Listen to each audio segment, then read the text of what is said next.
Welcome you guys to Healing with Haelly. We have an amazing guest, Abraham. I'm so excited to interview him. Ooh. He just has so many accomplishments. I feel like you're like the epitome of success and discipline, leadership. So I want to kind of introduce you how I know you as the owner of the Crown Dance Studio. Yeah. But then I learned more about you, and you're a life coach, a business owner, and an author of this book. I gotta show this off.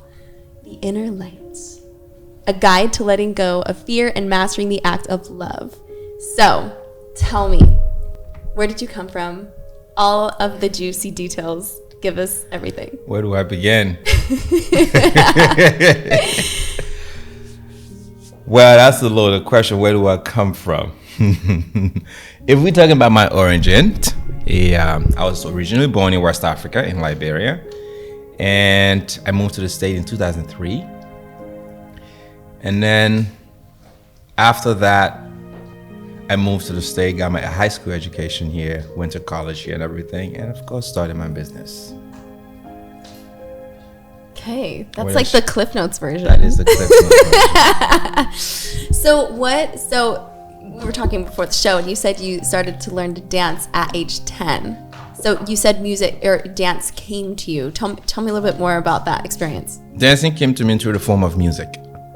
And at 10 years old in Africa, what we normally do, kids, and now you see all this on YouTube, Instagram, the ghetto kids, for example. This is not, oh, I love the ghetto kids. They're awesome. They're so cute. Awesome, right? They're amazing dancers. So it amazes me, and I'm really grateful to see that, but also it's grateful that the world can get to see that. Yeah. But this has always been a thing in Africa, you know, where kids would just gather around each other and you would just dance and you would dance and you would dance, and you would make up your own music through drums, whatever you can get your hands on. It can be a pan, it can be a little stick, whatever, you know. And when you are in an underdeveloped nation, you really have a lot to do in the way of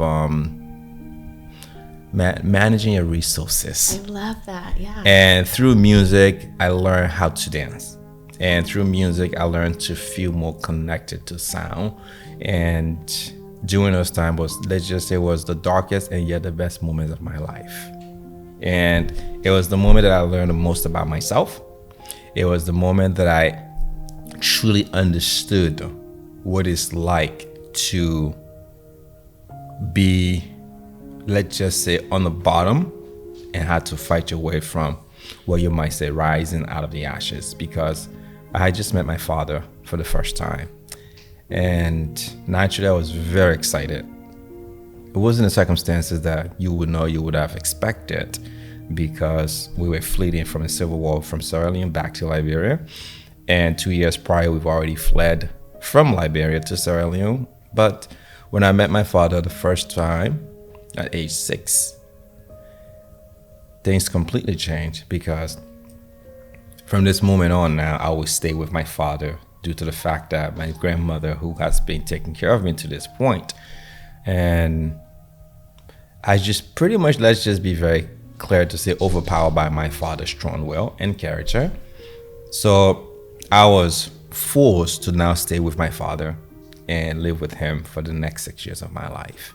And this is where I really started to get involved with nature and movement and music and dancing, because there was nothing else really for me in the village, as I saw. Wow. There's so much to unpack there. So you're 6 years old, you meeting your father. What was that experience like? What were you disappointed? Were you upset? You said you were excited at first, but what was that experience like? At 6 years old, the experience was joy. It was excitement. I've never met my father. You know, I've never really seen him. And like I said, the circumstances weren't ideal. It just so happened that on our way from Sierra Leone, walking over 1,400 miles, my grandmother and I and many other people. So you walked 1,400 miles to meet with your father. Mm-hmm. You were that far away from him. We were that far away. Were you under the care of your grandmother because of the Civil War? I was under the care of my grandmother because I think, as I saw it, my mother was a single mother of 4. And I think because my father wasn't in the picture, I think this is where my grandmother really was a heavier part of my life to begin with. So I literally just grew up seeing my grandmother as the woman that was raising me. Although my mom was in the picture, she also wasn't consistently around. So from about age 4 or 5, I think my grandmother was the one really involved in taking care of me. And to this point, again, my mom was in the picture, my dad was in the picture, but neither of them were together at this point. And I was not really being supervised by both of their care at the same time, because again, when you're a single mother raising 4 kids by 3 separate fathers, that's the situation my mother was through. It's not an easy decision to be made. It's not an easy life to navigate. And whatever the reason was, I can't speak to it, but I believe that my grandmother found it necessary that I would be in her care. But during the Civil War in Liberia, where the Civil War first broke out, we left to go to Sierra Leone. Right? It was me, my grandmother, and one of my older cousins. But then when we got to Sierra Leone, when we split up from my older cousin, he moves on, and now I stay with my grandmother. But a year later or so, now we are on our way running again back. In this time, my grandmother thought, okay, let's go back to Liberia. Let's try to reunite with the other family. That was her goal, that we would come back and reunite with my 3 siblings from my mom's side of the family. And then also through the way we just happened to come with the best route, I believe, was for us to come through my father's village in Liberia. And this is the circumstances upon which I've met my father. We stayed in the village for a few weeks, and it was time to go. So my grandmother thought, okay, you know what? We need to get moving to get to the city so that we can reunite with your mother and your other siblings. I don't have very many regrets in my life, but that's the one regret that I have. And when my grandmother and I have already left, I realized halfway out the village that I didn't say to my father that we were leaving. So I asked my grandmother, can we go say goodbye to my father? Because for me, my grandmother has taught me to be very honest with myself, and a discipline that she instilled in me at 6 years or earlier, right before this whole life-changing experience transpired.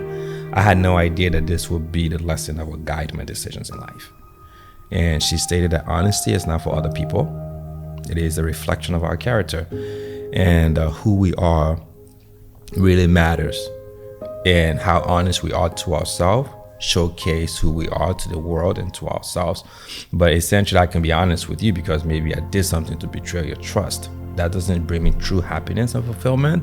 What is more important is that I'm honoring the feelings that I have within me, that I'm honoring and respecting what it is that I'm dealing with, the internal turmoil that is within me that I will live with.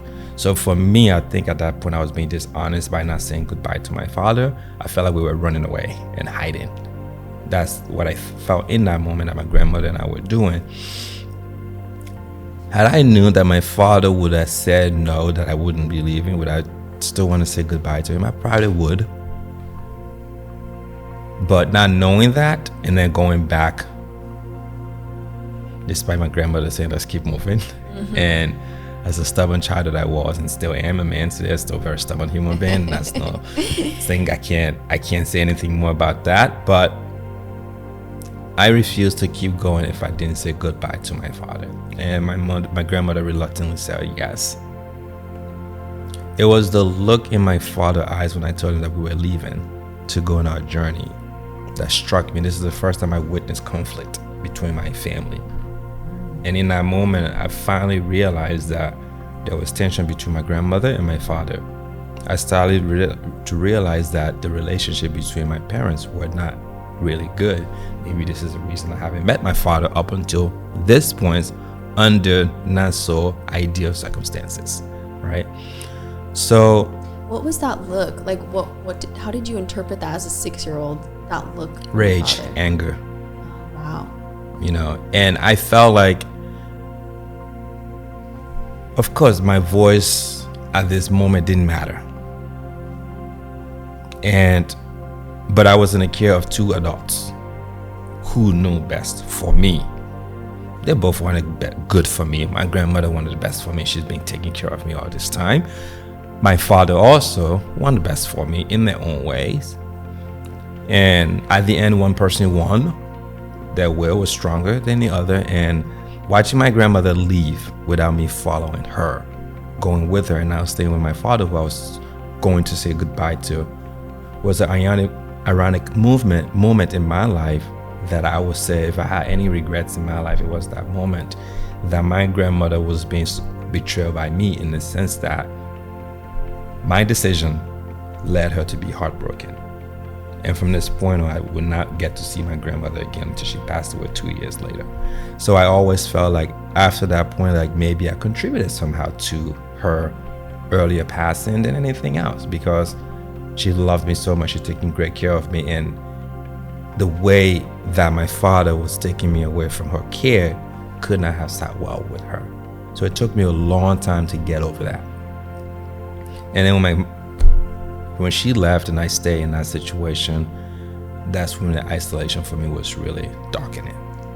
Because I was in a place that I've never been, foreign, don't recognize. Yes, I'm a family member, but I've never met them really. And I have 3 stepmothers at this point, and I have 6 stepbrothers and a stepsister at this point, all of whom have their mother presence because my dad was a Muslim and a practicing polygamist. So at this point, you really can tell and see, for me, from my young eyes, that I was an outcast. I didn't really fit in with my own family. I didn't exist. And that's the point where I really started to connect more with dancing, just through music, the instrument. What made you feel like an outcast specifically, if you can recall? I mean, you're 6 years old. There is, now I have a wonderful stepmother, and I have a great relationship with my family. Otherwise, I'm not sharing this story. And I'm not sharing it so openly and willingly. In that moment, though, what made me feel so different is that when you're in a situation, and maybe as a child, as I was, you yearn and you desire the love of a mother and of your parents to be there. Here I was, for the first 6 years, being nurtured and loved and cared for by my grandmother, who loved me and took care of me in so many ways that I didn't feel alone. Even though my father and my mother weren't around, I never felt alone when I was with my grandmother.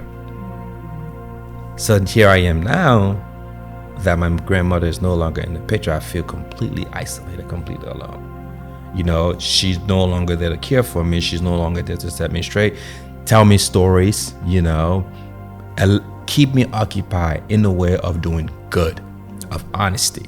I think my grandmother knew early on that, given the rift between the family as it was, that it was necessary to educate me in a way that would resonate as I grew into an adult, and hopefully not repeat the same pattern. So when I would see other kids, my stepbrothers and sisters, with their mothers and how they were being cared for and treated, I always felt as though this was a product of my mother not being present. This was a product of my grandmother not being around. And for them to put more trust or care in me than their own kids, I didn't see that. I really didn't see that. And this is where I really started to question the act of love. What is love? What is peace?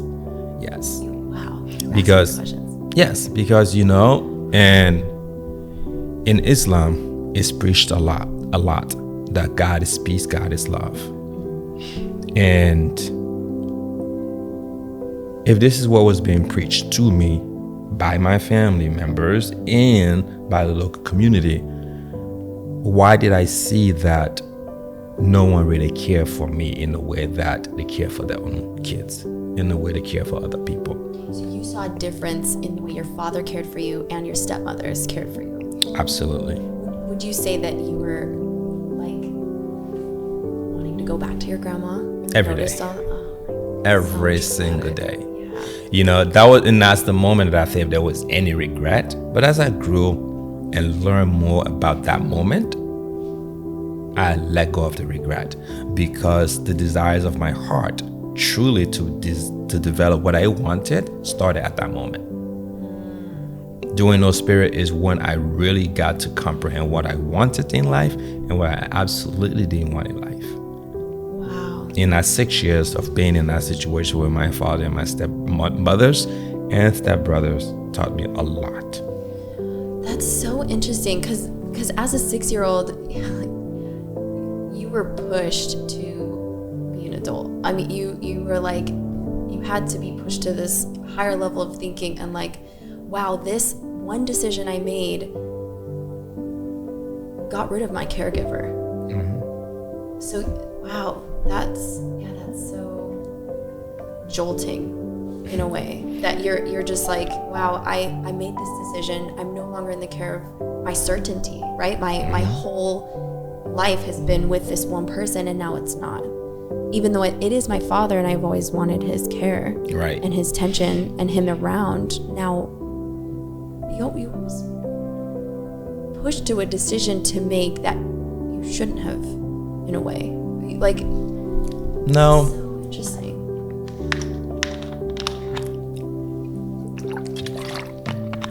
Let me tell you.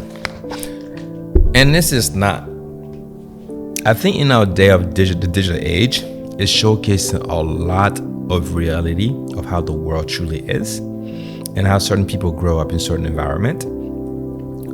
One of the stories that I truly remember, and maybe I'm jumping ahead, maybe not, is I was in a village. My mother would visit me maybe once or twice a year. And I think by the second year in the village, at this point, I'm now introduced to manual labor.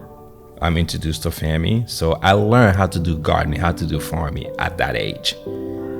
And I remember I was so happy when my mom came to visit me in that second year, and I saw her, and I had made this little garden, a farm. And I showed it to my mother, and I said, hey, look what I made for you. You know, I made you a farm, I made you a garden. And I was so happy about it. But at that point, I didn't see it as manual labor, you know, because it's just what we did. What I saw, however, was the imbalanced. I was the youngest in the field. And I had people older than me, brothers older than me, that were not necessarily doing the same thing that I was doing. So in that moment, I knew that I was being pushed to do, and there was no care in regards to how old I was. So when you find yourself being pushed to do something and you look around like, well, I could pity myself to say I'm the youngest one here. Why? I did just that. And I cried about it every single day. Course, yes. But when I made that garden one day, my mom came and she saw it, and I showed this little garden to my mom. I was so happy. I was so proud. I'm like, hey, mom, I'm going to make you something someday. And because I really was missing the love of my mother. And I really wish she was there, you know? And when you sit across and you see how family are interacting, you want that. You want the love. You want the care. You want the companionship. You want the nurturing from your mother to be there. My mother was not, but I had her close to me every day.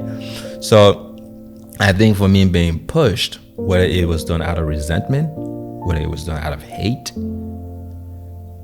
it turns out to be the best thing that could have happened to me. Again, because it pushes me and forces me to navigate the turmoil of life early on in my age, when I didn't necessarily have the voice to vocalize how I was feeling. But in my silence was the power to endure through it all. Wow. In my silence was the power to cultivate the strength to overcome a lot more things in my life as I grew into an adult, even to this day. So that those experiences for the 6 years with my father, as painful as they were, I wouldn't trade them. I absolutely would not trade them. If you ask me if I go back again and do, would I? Yes. Would I change anything about it? Knowing what I know now, I'd probably tell my younger self, hey, this is the best decision that could have happened for you for the life that you wanted. Because if you not been in this place, you probably wouldn't have known the difference between night and day, good and bad. Your grandmother love was spoiling you like you were a spoiled child. You know, you were loved, you were cared for by your grandmother, but you didn't know any struggle, even though you were in struggle. you were going through a civil war, you didn't really know the difficulty of life. Your grandmother leaving the picture show you the reality of life as you desire. Because nowhere I'll go through the toughest moment in my life later to be here had I not learned it so early on. That's amazing. Yeah, and at 6 years old, that's amazing. That's so, wow, that's so inspiring. I want to push a little forward. So to do like a little bit of a timeline of your life. So you said you came to the U.S. How old were you? 16 and a half. 16 and a half. And you finished your high school education here. Correct. How did you get to America? To the Civil War. It was the third Civil War that has now taken place. And by grace of blessings, God, I was in the right place at the right time. And my longest dream as a child of coming to America came through. Not at all how I planned it. I just had this wild dream. And I always tell my family, my sisters, and from my mom's side now, because this time I've lost my mother already. And I've acquainted with my mother's side of the family. And the joke was always that, who's going to take you to America? Who's going to... You would almost laugh at your dream. Of course. Oh, like, wow. when I would say I wanted to be a business owner or CEO of a company CEO was not a word that I would use, but a president of a company, of my own company, it was always met with a laughter. Like, you crazy? Can you dream about playing soccer or something? Because you're actually kind of good at that. Yes, but it wasn't my dream. My priority was really, I think I knew I wanted to elevate the human spirit, to empower people to do good from where they are, so that hopefully along the way they can extend this good to so many people. And that is born out of the experiences that I lived. My experience that I lived was during the circumstances in the environment where my own family, really from that side of my family, didn't see any way out to anything better than what they have. And that's something that happened to the vast majority of people, where we find ourselves in the environment that we are born into, and this become the acceptance of life. Yeah, absolutely. We don't know how to get from under this. Yes. Again, I was of the blessings to know early on that the life that I have with the circumstances as it is current is not what I want. But now play back the tape. Had my grandmother not shown me love so early on and nurturing and care, I wouldn't have known what the difference between the care of my grandmother for the first 6 years and the care and life of my father and my stepmothers and my stepbrothers and sisters for the next 6 years. So when you put the two pictures side by side, you see the difference between good and evil. You see the difference between light and darkness. Would you say your experience with your father was in that contrast? My experience with my father in that contrast showed me what it was to be dark in the darkest moments of your life. Wow. But again, so his child rearing was abusive? Okay. The truth is, if you grew up in Africa, you got spanked. Yeah. So we come to expect that as life, okay? Yeah. And yes, if you do the wrong thing, your parents are going to spank you. I don't think it was a physical part of it that was damaging to me. It was his way of disciplining you. It wasn't like he just would like it was beat you. A collective effort, and the way I saw my father, I actually empathized with him because I never understood how it is possible that you can love three people the same way, the same time, who you're married to.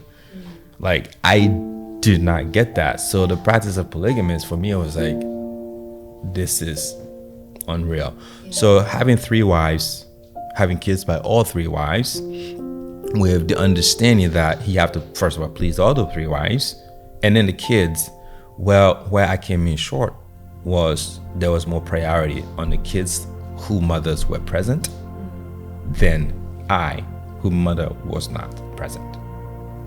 So I saw that he was in a very tough situation, and most of the dealing was really, again, coming from the stepmothers, also from my brothers, in how we interacted with each other. And my father also taught me some valuable lessons, which we will get into next in the next segment, and to really share light on that, because he's not at all a victim in all of this. Actually, for me, I feel pity for him in the situation. And when I look back, everything that my father also taught me, parallel with what my grandmother was teaching me. They just had different ways of doing it. Yeah, I love that. I love how you understand the differences and the contrasts were stark, but also that there's neutrality in it, and it just was, and it made you the man that you are today. 100%. That's beautiful. And there's nothing that I would honestly, again, change about those years. Oh, I love that acceptance. I feel like that acceptance is a huge aspect of your success. It has been. Oh, that's beautiful.